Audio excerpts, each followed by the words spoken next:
दोस्तों, अगर आप भी आजकल पेट्रोल और डीजल के प्राइसेस से परेशान हो और एक नई कार लेने के बारे में सोच रहे हो तो थोड़ा सा रुक जाओ, क्योंकि मार्केट में एक ऐसी नई टेक्नोलॉजी आ गई है जो कि पेट्रोल और डीजल तो है ही है, यहाँ तक कि सीएनजी कार्स को भी मार्केट से हमेशा के लिए ख़त्म कर सकती है। दोस्तों, मैं बात कर रहा हूँ फ्लेक्स फ्यूल व्हीकल्स की। और रिसेंटली मारुति सुजुकी ने भी अभी दिल्ली में एक इवेंट में गडकरी जी के साथ मारुति सुजुकी की Wagon R flex fuel variant में लॉन्च कर दी है।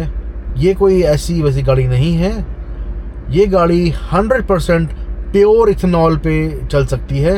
इंडिया में पूरी तरह से ये टेक्नोलॉजी अगर आ जाती है तो आपका कार चलाने का जो खर्चा है वो ऑलमोस्ट हाफ होने वाला है। लेकिन क्या इसमें कोई हिडन कैश तो नहीं है? क्या इससे आपकी गाड़ी की माइलेज कम हो जाएगी? आज के इस वीडियो में हम फ्लेक्स फ्यूल की पूरी सच्चाई डिकोड करेंगे, तो वीडियो को एंड तक जरूर देखना। चलिए शुरू करते हैं। ये है नया वैगन आर फ्लेक्स फ्यूल वाला। चलिए सबसे पहले समझते हैं सबसे सिंपल भाषा में ये फ्लेक्स फ्यूल क्या होता है। नॉर्मल गाड़ियों में जहाँ हम पेट्रोल डलवाते हैं उसमें थोड़ा बहुत इथेनॉल मिक्स करते ही हैं।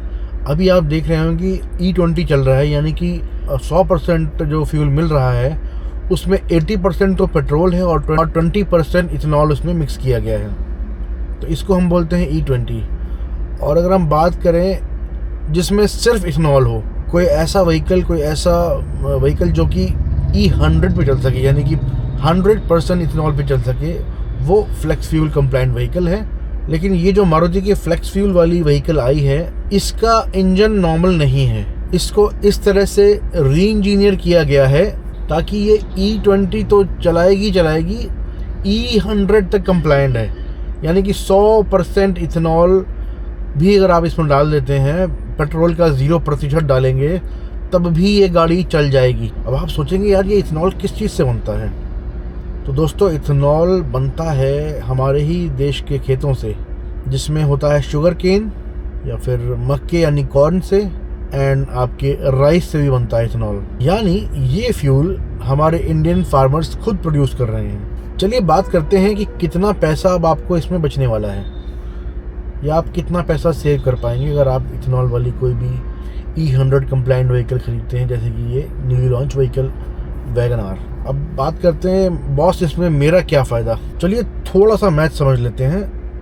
आज की डेट में पेट्रोल लगभग 100 रुपये के आसपास हो गया है, लेकिन एक्सपर्ट का मानना है कि जब E85 या E100 फ्यूल कमर्शियल लेवल पर मार्केट में फाइनली बिकने लगेगा तो इसकी प्राइस कम से कम 30 से 40% कम होने वाली है एज़ कम्पेयर टू पेट्रोल।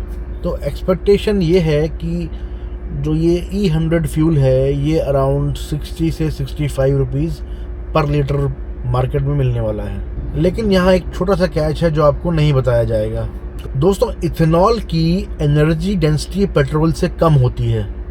इसका मतलब अगर आप प्योर इथेनॉल पर कोई कार चलाएंगे तो आपको मिलेगा थोड़ा कम माइलेज ड्रॉप होगा, तो आपकी अराउंड 25 से 30% तक फ्यूल एफिशिएंसी भी कम हो जाएगी।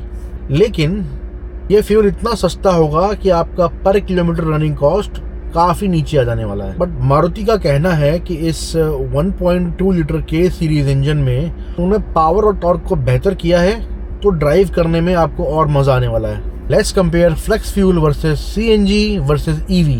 आपकी इनिशियल कॉस्ट है पेट्रोल की, देखिए नॉर्मल होती है, EV की अराउंड 10 लाख या उसके आसपास आपकी कॉस्ट बनने वाली है, जबकि फ्लेक्स फ्यूल जो वैगन आर है सिर्फ 40 से 50 हज़ार रुपये का फ़र्क आने वाला है एक पेट्रोल इंजन के मुकाबले। रनिंग कॉस्ट आपकी पेट्रोल की मीडियम होगी, EV की जो रनिंग कॉस्ट है वो लोएस्ट है इन सब में से। फ्लेक्स फ्यूल की भी कॉस्ट काफ़ी कम होगी, 60 रुपये के आसपास हम मान के चल रहे हैं पर लीटर। और बात करें इंफ्रास्ट्रक्चर की, पेट्रोल का तो हर जगह आपको मिल ही जाता है, EV का इंफ्रास्ट्रक्चर बहुत तेज़ी से ग्रो कर रहा है, फ्लेक्स फ्यूल का अभी प्रोग्रेस में है।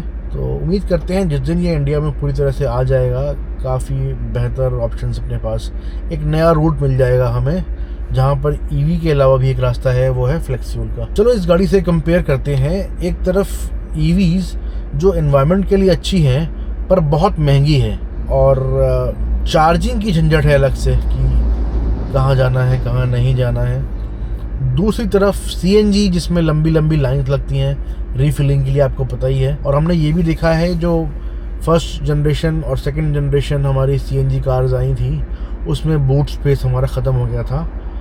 हालांकि आजकल जो CNG कार्स आ रही हैं उसमें आपको बूट स्पेस भी मिल रहा है। फॉर एग्ज़ाम्पल आपकी नई वाली विक्टोरिस जो आई है और टाटा की नेक्सॉन CNG पहले से ही आ रही है, जिसमें आपको बूट स्पेस की आपको कोई कमी नहीं होती है। तो यहाँ पर इस कंपैरिजन में फ्लेक्स फ्यूल थोड़ा सा बाजी मार लेता है। यहाँ पर आपकी जो इनिशियल कॉस्ट होगी पेट्रोल कार से सिर्फ 40 से 50 हज़ार ही महंगी होगी, क्योंकि इसमें जो आपके फ्यूल लाइंस हैं, जो सील्स हैं, उन सबको एंटी कोरोसिव बनाने के लिए कुछ कोटिंग की जाती है उसमें, ताकि कोरोजन ना हो। तो फ़ायदा ये है कि आपको अपफ्रंट कॉस्ट आपकी जितनी EV में आती है उतनी नहीं आएगी। फ्लेक्स फ्यूल में आपको पूरा का पूरा बूट स्पेस मिल जाता है, क्योंकि अगर कोई पुरानी तरह की आप CNG कार देख रहे हैं उसके कंपैरिजन में आपका फ्लेक्स फ्यूल में भी आपको बूट स्पेस की कोई कमी नहीं मिलती है। तो अब आप सोच रहे होंगे कि यार मैं अभी जाकर शोरूम से ये गाड़ी उठा के ले आता हूँ, तो थोड़ा सब्र कीजिए। जून 2026 में मारुति ने इसका सिर्फ प्रोडक्शन मॉडल तैयार किया है, यानी कि ये अभी कमर्शियल सेल्स के लिए फ़िलहाल अवेलेबल नहीं है, बट 2026 की Q3 या Q4 में आपको ये कमर्शियली मिलने लग जाएगी। और दोस्तों सबसे बड़ा चैलेंज अभी इसका इंफ्रास्ट्रक्चर का है। गवर्नमेंट का प्लान है कि अगले 2 साल में 5000 से ज़्यादा E100 कंप्लायंट फ्यूल स्टेशंस को बनाया जाए। जैसे ही E100 आपका पंप पे मिलना शुरू होगा, ये गाड़ी मार्केट में धूम मचाने के लिए तैयार है। तो दोस्तों आपको क्या लगता है, क्या आप पेट्रोल और CNG छोड़कर फ्लेक्स फ्यूल पे जाएंगे, या फिर आप टेंशन फ्री होके EV की तरफ जाएंगे, या फिर आप एक CNG कार लेंगे? मुझे नीचे कमेंट्स में ज़रूर बताओ। और अगर वीडियो इन्फॉर्मेटिव लगा हो तो चैनल को सब्सक्राइब करना मत भूलिए। मिलते हैं अगले वीडियो में, तब तक के लिए ड्राइव सेफ।